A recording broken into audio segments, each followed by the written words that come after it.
अस्सलामुअलैकुम गाइस, कैसे हैं आप? उम्मीद करते हैं आप सब खैरियत से होंगे, खुश होंगे और हमारी दुआ है कि हमेशा खुश रहें, हंसते और मुस्कुराते रहें। मेरा नाम है रहमान अनवर मैं हूं मोहम्मद और मैं मुजफ्फर इकबाल। और आज हम जिस वीडियो पे रिएक्ट करने जा रहे हैं, इस वीडियो का टाइटल है राम मंदिर अयोध्या आ हिस्टोरिकल जर्नी। तो देखते हैं वीडियो। अगर वीडियो पसंद आए वीडियो को लाइक, चैनल को सब्सक्राइब ज़रूर कीजिएगा। तो करते वीडियो स्टार्ट।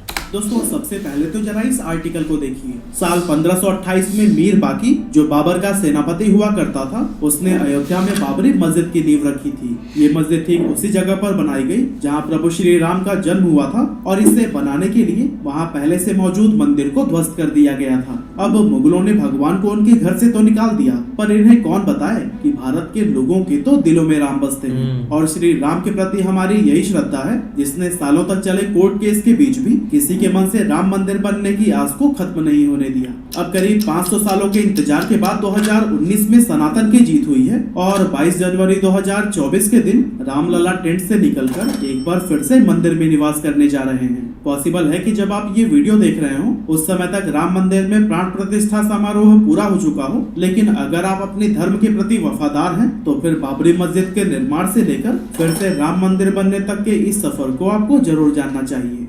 तो दोस्तों, साल 1526 में मुगल साम्राज्य शुरू होने के महज 2 साल बाद ही यानी 1528 में बाबर के कहने पर उसके सेनापति मीर बाकी ने अयोध्या में राम मंदिर को तोड़वा दिया और उसकी जगह पर एक मस्जिद बनवाई जिसका नाम बाबर के सम्मान में बाबरी मस्जिद रखा गया। अब मुगल काल में सिर्फ अयोध्या का राम मंदिर ही नहीं बल्कि हजारों मंदिर तोड़े गए थे जिनके सबूत आज भी हमें देश के कोने कोने में देखने को मिल जाते हैं। पर उस टाइम बाबर ने विरोध की हर आवाज दबा दी और हिंदुओं को उनके ही देश में उन्हीं के भगवान से दूर रखा गया। पर इस कहानी में ट्विस्ट उस समय आया जब साल 1813 के आसपास फैजाबाद के ब्रिटिश ऑफिसर ने एक रिपोर्ट तैयार की जिसमें उन्होंने मस्जिद के अंदर हिंदू मंदिर जैसी कलाकृतियां मिलने का जिक्र किया था। और दोस्तों, इस रिपोर्ट के सामने आने के बाद ही पहली बार हिंदू संगठनों ने दावा किया कि बाबर ने साल 1528 में राम मंदिर तोड़वाकर मस्जिद बनाई थी।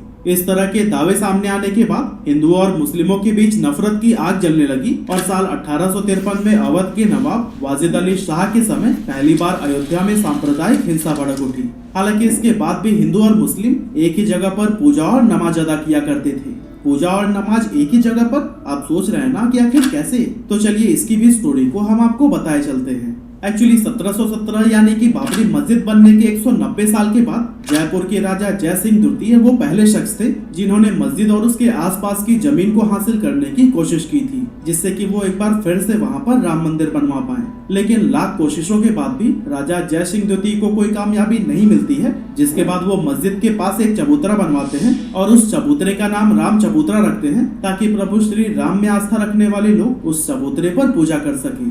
अब जब साल 1855 में हिंदुओं को आंतरिक परिसर में जाने पर रोक लगा दी गई जहां मुस्लिम नमाज अदा करते थे, तब हिंदू मस्जिद के बाहर बने इसी राम चबूतरे पर ही पूजा किया करते थे। यह चबूतरा विवादित ढांचे के परिसर के अंदर मुख्य गुंबद से 150 फीट दूर बनाया गया था। इसके बाद आगे चलकर 1859 में ब्रिटिश सरकार ने इस विवादित जगह को तार से डिवाइड कर दिया ताकि हिंदू और मुस्लिम शांति के साथ अलग अलग पूजा और नमाज अदा कर सके। अब दोस्तों, साल 1859 में हुई इस घटना के करीब 26 साल बाद यानी 1885 में राम जन्मभूमि की यह लड़ाई अदालत पहुंची जहां निर्मोही अखाड़े के महंत रघुबर दास ने फैजाबाद के न्यायालय में बाबरी ढांचे के बाहरी आंगन में स्थित राम चबूतरे पर बने अस्थायी मंदिर को पक्का बनाने और छत डालने की मांग की, जिस पर जज ने यह फैसला सुनाया कि वहां हिंदुओं को पूजा अर्चना करने का तो अधिकार है, लेकिन वो मंदिर को पक्का बनाने और छत डालने की अनुमति नहीं दे सकती। हालांकि इसके कुछ दशक के बाद यानी 1934 में अयोध्या में एक बार फिर से दंगे होते हैं जिसमें बाबरी मस्जिद का कुछ हिस्सा टूट जाता है।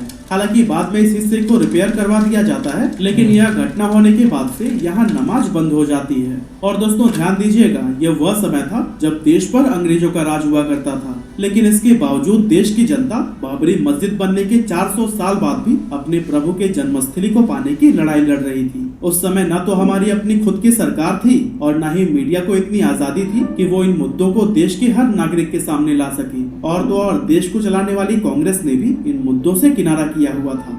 हाँ, अगर कोई चिंतित था तो वो थी देश की आम जनता, जो कि अपनी जान की बाजी लगाकर अपने प्रभु के हक की लड़ाई लड़ रही थी। इसी तरह से समय बीतता जाता है और साल 1947 आता है, जब देश को सालों की गुलामी के बाद अंग्रेजों से आजादी मिली थी। आजादी के साथ ही लोगों की ये उम्मीदें भी बढ़ जाती है कि अब तो राम मंदिर बनकर ही रहेगा। लेकिन उस समय की स्थिति तो कुछ और ही बयां कर रही थी। कांग्रेस का कोई भी बड़ा नेता इस मुद्दे पर बात करना तो बहुत दूर की बात है। उन्होंने तो इस मुद्दे को लेकर सीधे अपने हाथ ही खड़े कर दिए थे। और दोस्तों, फिर पॉलिटिकल सपोर्ट न मिलने के बाद ही शुरू होता है असली विवाद। 23 दिसंबर 1949 की सुबह अचानक से चारों तरफ यह बात फैल जाती है कि विवादित ढांचे के अंदर भगवान श्री राम की मूर्तियां पाई गई हैं। हिंदू पक्ष ये दावा करने लगते हैं कि बीती रात भगवान श्री राम प्रकट हुए हैं, जबकि मुस्लिम पक्ष यह आरोप लगाते हैं कि किसी ने रात के अंधेरे में चुपचाप वहां पर मूर्तियां रख दी हैं। अब जैसे ही इस बात की खबर चारों तरफ फैलती है, दोनों पक्षों के लोग मस्जिद परिसर में इकट्ठा हो जाते हैं। विवाद को बढ़ता हुआ देख उस टाइम के प्राइम मिनिस्टर जवाहरलाल नेहरू जिला मजिस्ट्रेट के नायर को चिट्ठी लिखकर यह आदेश देते हैं कि मूर्ति को वहां से हटाया जाए और स्थिति को शांत किया जाए। लेकिन के नायर दंगों और हिंदुओं की भावनाओं के भड़कने के डर से इस आदेश को पूरा करने में हाथ खड़ा कर देते हैं। के नायर प्राइम मिनिस्टर नेहरू जी को जवाब में लिखते हैं कि अगर मंदिर से मूर्तियां हटाई गई तो इससे हालात बिगड़ जाएंगे और हिंसा भी बढ़ सकती है। लेकिन दोस्तों, जब यह पत्र नेहरू जी तक पहुंचता है, तब वह नायर जी के खत के जवाब में एक और खत लिखते हैं और फिर वापस से मूर्ति हटवाने की ही बात कहते हैं। लेकिन के नायर इस बार भी अपने हाथ पीछे खींच लेते हैं और मूर्ति को हटाने से साफ इनकार कर देते हैं। इस घटना के 7 दिन बाद ही फैजाबाद कोर्ट के द्वारा बाबरी मस्जिद को विवादित भूमि घोषित करके इसके मुख्य दरवाजे पर ताला लगा दिया जाता है। इसके बाद से 1950 में फैजाबाद सिविल कोर्ट में 2 अर्जी दाखिल की गई, जिसमें एक में रामलला की पूजा की इजाजत और दूसरे में विवादित ढांचे में भगवान राम की मूर्ति रखने की इजाजत मांगी गई। हालांकि 9 साल के बाद तीसरी अर्जी भी 1959 में दाखिल हुई, जिसमें निर्मोही अखाड़ा ने विवादित जगह पर मालिकाना हक जताया था। लेकिन फिर इस अर्जी के 2 साल बाद यानी 1961 में सुन्नी वक्फ बोर्ड ने भी कोर्ट में अर्जी लगाई और मस्जिद व आसपास की जमीन पर अपना हक जताया। ये क्रम लगातार चलता रहा। कभी हिंदू पक्ष तो कभी मुस्लिम पक्ष विवादित जमीन को अपने अधिकार में लेने के लिए तरह तरह के दावे करते रहे। लेकिन इसके बाद 1980 में बीजेपी के गठन के बाद पार्टी ने खुलकर राम मंदिर आंदोलन का मोर्चा संभाला। वहीं दूसरी तरफ राष्ट्रीय स्वयंसेवक संघ और विश्व हिंदू परिषद ने भी राम मंदिर की लड़ाई को तेज कर दिया था। राम जन्मभूमि को आजाद करवाने और उस पर लगा ताला खुलवाने के लिए 24 सितंबर 1984 को बिहार के सीतामढ़ी से राम जानकी रथ यात्रा शुरू हुई, जिसमें हजारों लोग इस यात्रा के साथ जुड़े। 7 अक्टूबर 1984 को यह यात्रा अयोध्या पहुंची, जहां सरयू नदी के तट पर लाखों लोग इकट्ठा हुए। वहां पर अयोध्या में भव्य राम मंदिर का संकल्प लिया गया और फिर यात्रा लखनऊ होते हुए दिल्ली के लिए निकल गई। एक्चुअली इस यात्रा में 31 अक्टूबर 1984 को दिल्ली के विज्ञान भवन में संतों को जुटना था और यही इस यात्रा का समापन भी होना था। लेकिन उसी दिन सुबह सुबह प्राइम मिनिस्टर इंदिरा गांधी की हत्या हो गई और रथ यात्रा को बीच में ही खत्म करना पड़ा। इसके बाद आता है साल 1985 का साल, जब राम मंदिर लड़ाई को एक नई दिशा मिलती है। एक्चुअली इसी साल शाहबानो नाम की एक मुस्लिम महिला अपने पति से तलाक मिलने के बाद गुजारा भत्ता के लिए कोर्ट पहुंचती है, जहां कोर्ट उसके पक्ष में ही फैसला सुना देती है। अब इस फैसले से मुस्लिम समुदाय नाराज हो जाता है और दोस्तों, इस कम्युनिटी के लोगों की नाराजगी को दूर करने के लिए उस टाइम के प्राइम मिनिस्टर राजीव गांधी 1986 में संसद में कानून बनाकर सुप्रीम कोर्ट के फैसले को ही पलट देते हैं। असल में राजीव गांधी 1979 के इलेक्शन के लिए ये सब कुछ कर रहे थे ताकि उन्हें मुस्लिम समुदाय के लोगों से भी वोट मिल सके। हालांकि राजीव गांधी के इस शर्मनाक कदम से हिंदुओं से नाराज होकर उन पर मुस्लिम कम्युनिटी को खुश करने का आरोप लगाते हैं, जिसके बाद इस डैमेज को कंट्रोल करने के लिए राजीव गांधी एक और ऐतिहासिक भूल करते हैं और ये भूल होती है हिंदुओं की मांग को मानने की, जिसके लिए वो 1986 में ही 37 सालों से बंद अयोध्या की विवादित बाबरी ढांचे का ताला खुलवा देते हैं, जिससे कि वहां फिर से पूजा अर्चना शुरू हो जाती है। अब देखिए, फिर से यहाँ मुस्लिम कम्युनिटी राजीव गांधी के इस फैसले से नाराज हो जाती है और 6 फरवरी 1986 को बाबरी मस्जिद एक्शन कमेटी का गठन किया जाता है। अब इसके बाद से आता है 1990 का साल, जब 25 सितंबर को लाल कृष्ण आडवाणी राम मंदिर के इस आंदोलन को बीजेपी का आंदोलन बताते हुए सोमनाथ से अयोध्या के लिए 10,000 किलोमीटर की रथ यात्रा निकालते हैं। और दोस्तों, इस रथ यात्रा के दौरान बिहार में लाल कृष्ण आडवाणी का रथ रोकते हुए उन्हें गिरफ्तार कर लिया जाता है और रथ यात्रा पर यही रोक लगा दी जाती है। लेकिन असल में जिस दिन यह यात्रा खत्म होनी थी, यानी कि 30 अक्टूबर 1990 को हजारों कार सेवक अयोध्या में जमा हो जाते हैं। अब दोस्तों जिन्हें कार सेवक के बारे में नहीं पता उन्हें हम बता दें कि कार सेवक का मतलब उन लोगों से है जो निस्वार्थ भावना से सेवा करते हैं और धर्म की रक्षा के लिए कदम उठाते हैं। अब दोस्तों 30 अक्टूबर को भी कार सेवकों ने यही किया, वो अयोध्या में विवादित ढांचे पर झंडा फहरा देते हैं। हालांकि पुलिस कार सेवकों को रोकने की बहुत कोशिश करती है, इवन कर्फ्यू भी लगा दिया जाता है, लेकिन जब इससे कोई फायदा नहीं होता तब भीड़ पर काबू पाने के लिए उस समय यूपी के मुख्यमंत्री रहे मुलायम सिंह यादव कार सेवकों पर गोली चलाने का आदेश दे देते हैं, जिससे कि कई सारे कार सेवक मारे जाते हैं। दावा किया जाता है कि पुलिस की इस गोलाबारी में 55 नामभक्त मारे गए थे, जबकि यूपी पुलिस 17 कार सेवकों के मारे जाने की ही बात को मानती है। इसके बाद आता है 6 दिसंबर 1992 की तारीख। उस समय पीवी नरसिम्हा राव देश के प्राइम मिनिस्टर थे और कल्याण सिंह यूपी के मुख्यमंत्री। इसी दिन 2 लाख कार सेवक विवादित ढांचे के पास इकट्ठा हो जाते हैं और दोस्तों कहा जाता है कि कार सेवकों के अयोध्या पहुंचने से पहले ही कल्याण सिंह कोर्ट को ये भरोसा दिला चुके थे कि ये विवादित ढांचे को किसी भी तरह का कोई नुकसान नहीं होने देंगे। साथ ही दोस्तों ये भी खबर मिलती है कि कल्याण सिंह ने पुलिस को ये आदेश दिया हुआ था कि चाहे कुछ भी हो जाए वो भीड़ पर गोली नहीं चलाएंगे। वहीं दूसरी तरफ हजारों कार सेवक जो 6 दिसंबर 1992 की सुबह विवादित ढांचे के पास खड़े थे, वो दोपहर तक ढांचे के ऊपर चढ़ जाते हैं और 1:55 पर विवादित ढांचे की एक गुंबद को गिरा देते हैं और फिर 1.5 घंटे बाद यानी करीब 3:30 बजे वो दूसरा गुंबद भी गिराते हैं और फिर शाम के करीब 5 बजे तक वो तीनों गुंबद ही गिरा देते हैं, जिससे कि पूरे यूपी में हाहाकार मच जाता है और स्थिति को काबू में करने के लिए यूपी में राष्ट्रपति शासन लगा दिया जाता है। ढांचा गिराए जाने के कुछ ही घंटों के बाद से कल्याण सिंह जी यूपी के मुख्यमंत्री पद से इस्तीफा दे देते हैं, लेकिन उस टाइम उन्हें देखकर ऐसा लग रहा था कि इस बात का उन्हें कोई मलाल ही नहीं है। और दोस्तों इस बात को उन्होंने 2019 में खुद स्वीकार किया था, क्योंकि जब सुप्रीम कोर्ट से राम मंदिर पर फैसला आया तब एक न्यूज चैनल से बात करते हुए कल्याण सिंह ने कहा था कि ढांचा ढहाए जाने का मलाल ना तो तब था और ना अब है। राम मंदिर बनने के फैसले से मैं इतना खुश हूँ कि अब मैं चैन से मर पाऊंगा। खैर 1992 की घटना के बाद भी अलग अलग जगह पर कई बार दंगे हुए जिसमें बहुत सारे लोग मारे गए, लेकिन इसके बावजूद कोर्ट में शांति छाई रही। लेकिन 90 के दशक में जब वापस से बीजेपी की सरकार बनी तब एक बार फिर से देश में राम मंदिर की लड़ाई तेज हो गई। बीजेपी ने 1999, 2004 और फिर आगे जितने भी चुनाव हुए उसमें राम मंदिर को अपने घोषणा पत्र में शामिल किया और इस दौरान एक लंबी कानूनी लड़ाई भी लड़ी और दोस्तों आखिरकार हमें जीत मिली गई। 9 नवंबर 2019 को सुप्रीम कोर्ट एक ट्रस्ट बनाकर विवादित स्थल पर राम मंदिर को बनाने की अनुमति दे देती है और साथ ही वह मस्जिद के लिए भी एक वैकल्पिक जमीन देने का आदेश देती है, जिसके बाद से 5 फरवरी 2020 को ट्रस्ट का गठन किया जाता है और फिर राम मंदिर का निर्माण कार्य शुरू हो जाता है। तो दोस्तों 1528 में बाबर के कहने पर राम मंदिर को गिराकर उसके जगह पर बाबरी मस्जिद को खड़ा किया गया था, लेकिन अब 492 साल के बाद उसी जगह पर ही राम मंदिर का निर्माण हो रहा है, जो कि हर एक हिंदुस्तानी के लिए गर्व की बात है।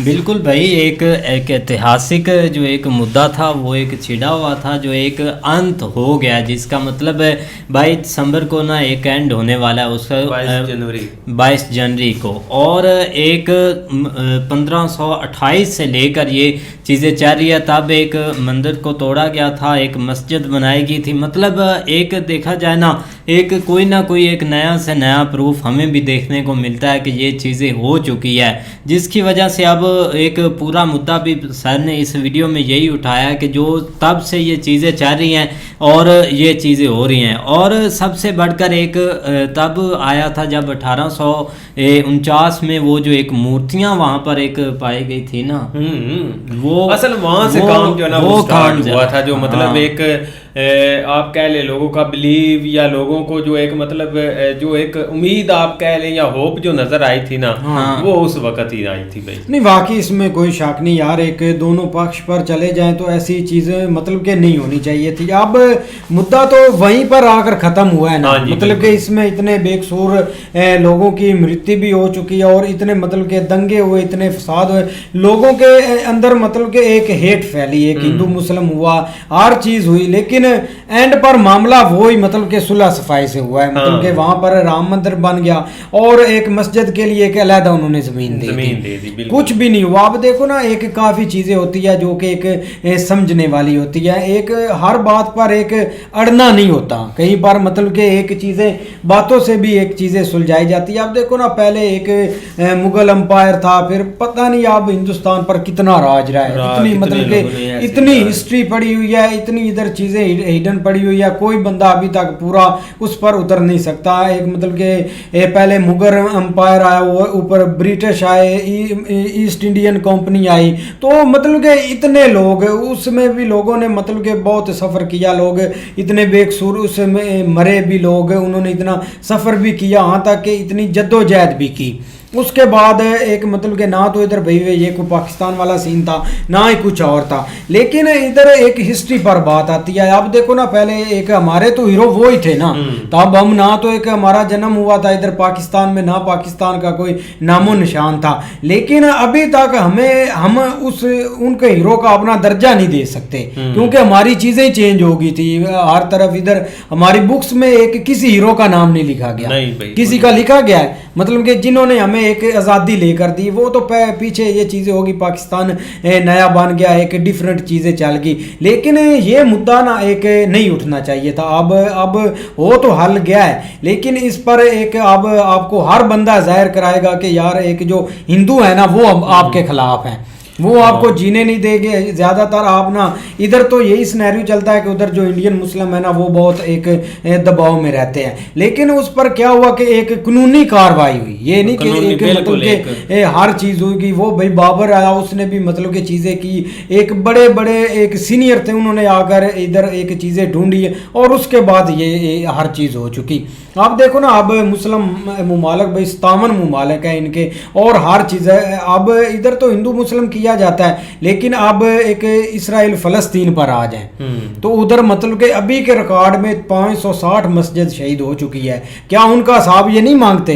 उन पर कभी नहीं बात करते, क्योंकि कुछ भी नहीं है। ये भी चीज़ एक मतलब एक हल करने वाली थी, जो इनसे नहीं हो पा रही, और लोगों के दरमियान अभी तक भी ये नफरत फैला रहे हैं। बिल्कुल, आप इस चीज़ का आपने के मोहम्मद की वीडियो देखी थी पॉडकास्ट में, उन्होंने एक बहुत अच्छी बात की थी, जो कि हर किसी को इस चीज़ के ऊपर अमल करना चाहिए कि जो एक मतलब जो उस वक़्त खलीफा थे, या जो एक मतलब इस्लाम में जिनकी बेस थी, उनको लेके आगे कोई सेंटीमेंट क्रिएट होता तो आप इस तरह की चीज़ें कर सकते हैं, जिसमें आप मरने मराने तक चले जाते हैं, ये सारा कुछ करने चाहते हैं। उसके लिए आप जो है ना वो मतलब आपको ये कह वो भी ठीक है, क्या मरने मराने पे, चाहे आप हक की जो लड़ाई है ना वो लड़ें जहाँ पे भी है, जहाँ पे ज़रूरत है, लेकिन ये कि ये जो एक लोकेशन, ये एक जगह के हिसाब से जो है ना वो मस्जिद का कहीं कंसेप्ट नहीं है कि मतलब आप उसको लेके जो है ना वो इस हद तक जो है ना वो बड़े लेवल के ऊपर जो है ना वो अपना जीना मरना ही उसके ऊपर डिसाइड करते हैं। आप देख लो कि जिस तरह फ़लस्तीन में कितनी मस्जिदें आप भी बता रहे कि हुई हैं, किसी ने नाम भी नहीं लिया, किसी को पता भी नहीं है। आप देख लो कि बाज़ दफ़ा हम जो है ना वो इधर गवर्नमेंट रोड वगैरह बनाती है, दरमियान में मस्जिद तो वो भी नहीं, वो उसको शहीद करते तो हो जाते उसकी जगह पे नहीं बन जाती है, तो ये कोई इतना मसला नहीं है। लेकिन ये कि वहाँ पे असल मुद्दा ये था कि उस वक्त भाई जो ये बाबर वगैरह थे, इन्होंने भाई इस चीज़ को एक सामने रख के उनका यही था कि ये जो है ना वो हमारा राज रहना है, हमने ये लाद जो है ना रहती दुनिया तक रहना है, लादा जो भी है उसको जो है ना वो आप ख़त्म करो और नए सिरे से उसके ऊपर ही जो है ना वो मतलब उनको जल्दी भी इतनी थी, उन्होंने ऊपर ही ये सीन बना दिया। लेकिन एंड ऑफ क्या हुआ कि भाई आपके सामने रिजल्ट है कि वो सारी चीज़ें बदल गई। आप जो है ना वो एक नई एक पहचान आपके सामने आ गई, जो कि ये पीढ़ी देख भी रही है, पीछे कितनी कुर्बानियाँ 500 साल की भाई। बिल्कुल, बाकी अच्छी वीडियो थी, उम्मीद करते हैं आपको भी पसंद आएगी। अगर पसंद आए वीडियो को लाइक, चैनल को सब्सक्राइब ज़रूर कीजिएगा। मिलते हैं नई वीडियो के साथ, तब तक के लिए गुड बाय, टेक केयर।